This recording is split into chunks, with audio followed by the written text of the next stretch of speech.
જય હિન્દ દર્શક મિત્રો, હું જમીલ પઠાણ. આપ જોઈ રહ્યા છો તીર સમાચાર. વાત કરીશું જિલ્લાની એકમાત્ર છોટાઉદેપુર નગરપાલિકાની આજે યોજાયેલ બજેટલક્ષી સામાન્ય સભાની, જેમાં ઐતિહાસિક બજેટ રજૂ કરાયો હતો તેની.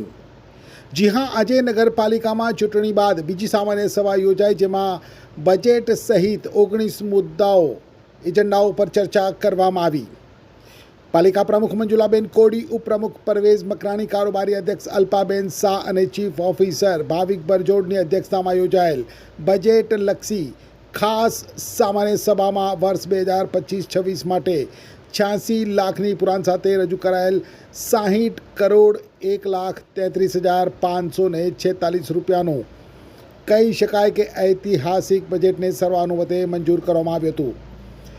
બજેટ સહિત 19 મુદ્દાઓ, જેમાં કારોબારીમાં રજૂ થયેલ બજેટની ચર્ચા અને બહાલી આપવાનો, પાલિકાની માલિકીની જમીનોનું સર્વે કરાવી ફેન્સિંગ કરાવવા ચર્ચા કરવા માટેનો, પાલિકાની માલિકીની દુકાનોના ભાડા વધારવા અંગેની ચર્ચા કરી નિર્ણય લેવા બાબતનો, 3 નવી એમ્બ્યુલન્સની ખરીદી કરવા અંગે ચર્ચા કરી નિર્ણય લેવા બાબતનો, દૈનિક બજાર ફી ઇજારાની હરાજી કરવા બાબતનો, ફાયર સ્ટેશન પાછળની ખુલ્લી જમીનમાં પેપર બ્લોક બેસાડવા ચર્ચા કરી નિર્ણય લેવા બાબતનો, નગરમાં જુદી જુદી જગ્યાએ LED સ્ક્રીન લગાવવા અંગેની ચર્ચા કરવા બાબતનો, પાલિકા હસ્તકના ગાર્ડનમાં સાઉન્ડ સિસ્ટમ લગાવવા અંગેની ચર્ચા કરવા બાબતનો, તેમજ ગોકુલધામ સોસાયટીના માલિક અને સ્થાનિક રહીશોની અરજીને વંચાણે લઈ નિર્ણય લેવા અંગે, તેમજ નગરપાલિકાની મિલકતો પર સોલાર લગાડવા બાબતની ચર્ચા કરી નિર્ણય લેવા બાબતનો, બોક્સ ક્રિકેટ રમવા માટે જગ્યા નક્કી કરવા, પાલિકાનું નવું જીમ બનાવવા અંગેની ચર્ચા, નવા વર્ષ માટે જુદા જુદા કામોના વાર્ષિક ભાવના ટેન્ડર મંગાવવા અંગેની ચર્ચા, જૂની અને જર્જરિત પાણીની લાઈનો કાઢી નવી પાણીની પાઇપલાઇનો નાખવાની ચર્ચા, વોટર વર્ક્સ માટે જુદી જુદી મશીનરી ખરીદી કરવાની ચર્ચા કરી નિર્ણય લેવા, વારી ગૃહ પાસેની જમીનની માંગણી અંગેની દરખાસ્ત કરવા, એક રાષ્ટ્ર એક ચૂંટણીની અવધારણાના સમર્થનમાં પ્રસ્તાવ રજૂ કરવા ચર્ચા કરી નિર્ણય લેવા બાબત, અને છેલ્લે 19મો મુદ્દો પ્રમુખ સ્થાનેથી જે રજૂ થાય તે, આ તમામ ઉપર ચર્ચા કરવામાં આવી હતી અને નગરજનોની સુખાકારી માટે, નગરના વિકાસ માટે નિર્ણય લેવામાં આવ્યા હતા. શું છે પાલિકા સત્તાધીશોનું આગામી પ્લાનિંગ? શું કહ્યું પાલિકા પ્રમુખ મંજુલાબેન કોડી અને ઉપપ્રમુખ પરવેઝ મકરાણીએ? આવો સાંભળીએ. આજે રોજ નગરપાલિકામાં સામાન્ય સભા રાખવામાં આવી હતી. એમાં બધા ઉપસ્થિત રહેલા ચીફ ઓફિસર સાહેબ, ઉપપ્રમુખ સાહેબ, કારોબારી અધ્યક્ષ, ચેરમેનશ્રીઓ, આજે આપણે બજેટનું રાખવામાં આવ્યું હતું. તેમાં સર્વાનુમતે મંજૂર થઈ ગયું છે. એ બદલ મેં બધાનો ખૂબ ખૂબ આભાર માનું છું. આજે 29/3/2025 છોટાઉદેપુર નગરપાલિકાની અંદર 12 કલાકે સામાન્ય સભાનું આયોજન કરવામાં આવેલું હતું, જેની અંદર છોટાઉદેપુર નગરપાલિકાનું ઐતિહાસિક બજેટ આજે રજૂ થયું છે.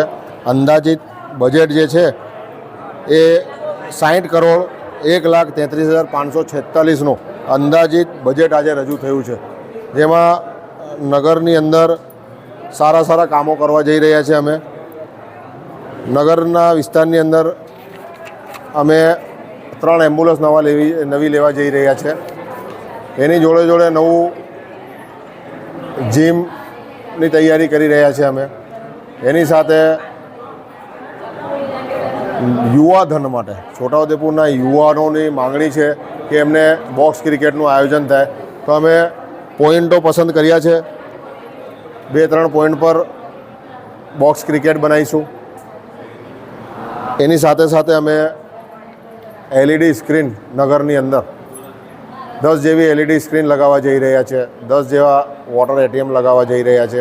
અને નગરના જે મુખ્ય 2 માર્ગો છે, જૂની નગરપાલિકાથી માણેક ચોકથી સત્તાધાર ચોકડી, અને જૂની RTO ઓફિસથી સિંધી ટાઉન અને જેલના ગેટ સુધી, આ 2 માર્ગોને, એક માર્ગને અમે ગૌરવપથ તરીકે ડેવલપ કરવા જઈ રહ્યા છે અને બીજો એક માર્ગ છે એને શાંતિપથ તરીકે ડેવલપ કરવા જઈ રહ્યા છે.